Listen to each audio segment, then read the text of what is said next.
suka. Dia bisa cepat belajar dari itu. Tapi orang thinker bingung karena dia nggak punya waktu untuk berpikir. Orang imajinator juga dia nggak punya waktu untuk berpikir. Orang visual dia lelah saat dia nulis terus-menerus. Orang visual itu harus nulis step, kemudian step seperti itu. Orang kinestetik lelah karena dia harus pengen bergerak. Dia pengen bergerak.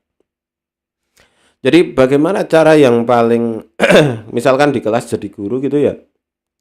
Gimana yang paling efektif untuk semuanya? Ya susah karena kalau kita terlalu banyak praktek, orang ini bingung juga. Praktek terus nggak bisa, ngomong terus nggak bisa, nulis terus juga nggak bisa. Kasih satu kalimat suruh mikir, yang ini bingung.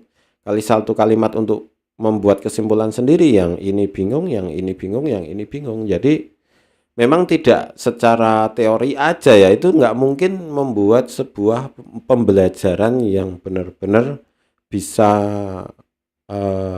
bisa menangani semua tipe gitu. Dan ini kadang bisa dibangun ya, visual sama audio ini dua-duanya dapat. Nah, biasanya anaknya cepat gitu ya, karena dia bisa belajar dengan membaca, bisa belajar dengan ceramah gitu. Jadi orang ngomong dia paham, dia membaca juga paham. Biasanya pinter karena apa? Dia cepat nangkepnya itu cepat gitu. Kira-kira seperti itu ya. Nanti kepanjangan. Terus berikutnya di jurusan SMA, ini IPA, IPS, Bahasa, dan Agama. Agama itu ada ya, jurusan agama itu ada di Madrasah Aliyah.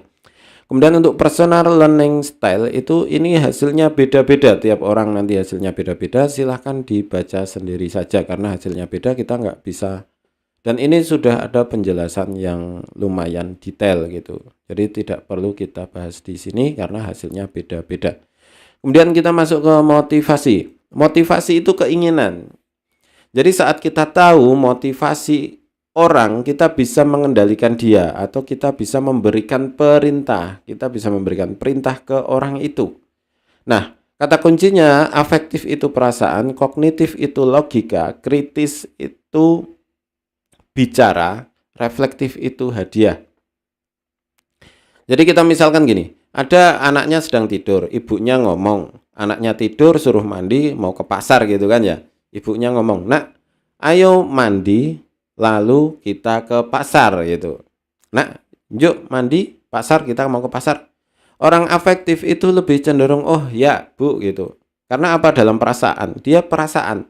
Wah nanti ibu marah kalau nggak segera mandi gitu. Ah nggak enak sama ibu nggak mandi gitu. Jadi dia nggak memikirkan mandi untuk apa gitu, nggak.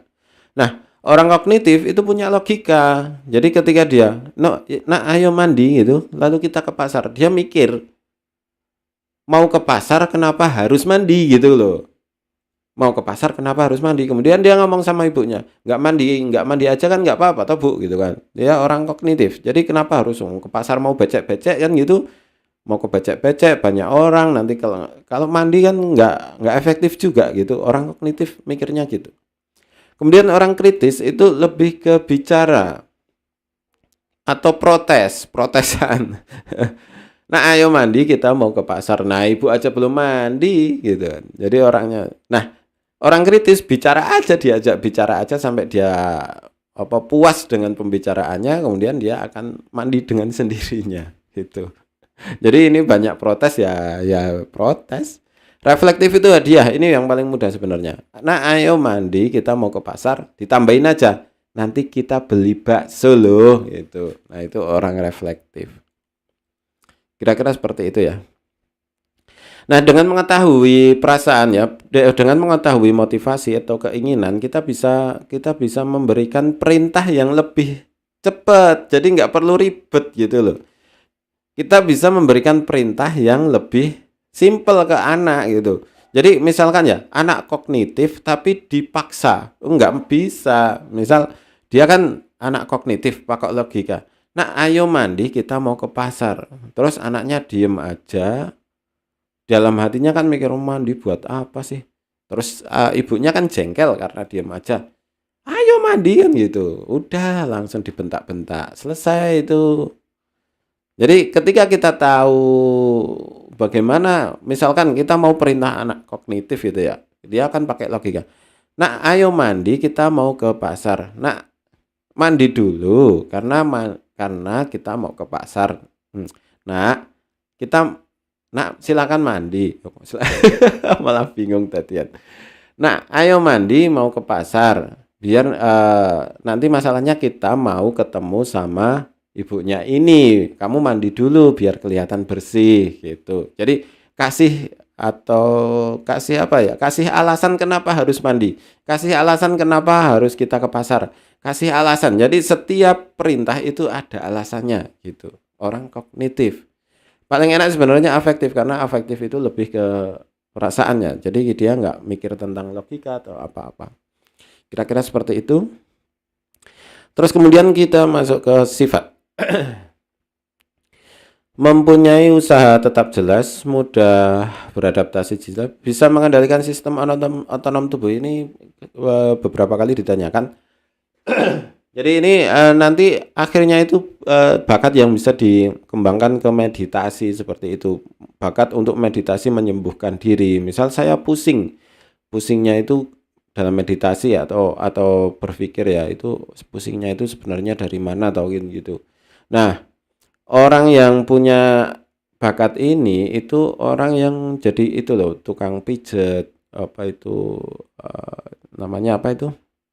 Terapi seperti itu. Jadi ini adalah bakat ke sana. Pemikiran yang unik dan ada dua tadi. Pemikiran unik sama pemikiran baru. Pemikiran unik sama pemikiran baru. Hampir sama, tapi kalau pemikiran unik ini kadang di luar aturan, kalau pemikiran baru dia masih dalam koridor aturan, di dalam aturan. Tapi masih punya pemikiran sama-sama unik. Pemimpin, manajer, pengatur, jelas, penulis jelas, pandai bicara jelas, persuasif itu kalau ngomong dia pinter. Jadi ngomong yang diikuti orang. Jadi kalau ngomong orang ikut, atau persuasif ya. Iya, persuasif. Jadi kalau ngomong itu pinter, kemudian orang setuju dengan pendapatnya gitu, atau setuju dengan apa yang dia inginkan, itu persuasif. Kemudian pandangan spiritual. Di sini bukan agama ya. Jadi setelah saya penelitian itu, pandangan spiritual itu maksudnya adalah filsafat kespiritualnya sendiri, filsafat kespiritualnya sendiri, bukan agama di sini ya. Suka belajar hal khusus itu termasuk ke hal-hal kuno, belajar bahasa kuno atau suka dengan hal-hal yang kuno. Seperti barang-barang antik, seperti itu, keris, terus ya seperti itu. Jadi suka dengan hal-hal yang sifatnya kuno. Sangat kritis, jelas. Susah dibohongi jelas, sangat mandiri jelas, suka menyelidiki jelas, pemikiran baru tadi sudah, fanatik jelas, orasi itu pidato saat mau maju perang itu, ekspresif, keindahan atau arsitek jelas. Merasa kesepian jelas, respon yang unik jelas, ramah sungkan jelas, diktator otoriter jelas, bekerja sendiri jelas. Ini ada dua kan ya, bekerja sendiri sama bekerja sama mandiri. Tadi ada ya mandiri ya, beda ya. Di sini sangat mandiri, kemudian di sini bekerja sendiri. Kalau mandiri itu bisa bekerja sendiri tapi bisa dengan orang lain. Kalau bekerja sendiri itu harus benar-benar dilakukan sendiri. Kemauan kuat, perfeksionis jelas, pencuri gas jelas, sangat berhati-hati jelas, berpikir praktis itu tidak suka dengan proses, nanti hampir sama dengan pragmatis. Tapi levelnya itu lebih tinggi ke pragmatis. Jadi pragmatis itu adalah orang yang tidak menyukai proses. Jadi pinginnya cepat.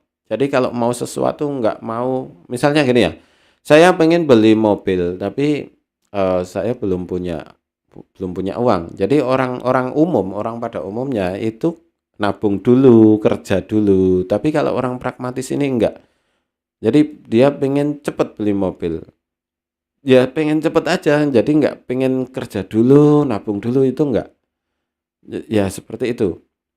Saya ingin beli HP. Saya ingin punya HP, tapi pinginnya nggak ada kepinginan gitu, nggak ada pengen proses menabung dulu, bekerja dulu, itu nggak. Jadi pinginnya ya saya hanya ingin punya HP gitu toh. Dan kadang ya itu jadi prosesnya nggak ada proses ya, jadi masalah itu jadi masalah. Kalau berpikir praktis itu lebih ke itu, jadi nggak terlalu ke pragmatis, tapi hampir-hampir sama, tapi masih bisa di apa ya? Nggak terlalu ekstrim seperti di pragmatis gitu. Jadi masih masih bisa ya ini kamu ya harus nabung dulu, harus kerja dulu, itu masih bisa.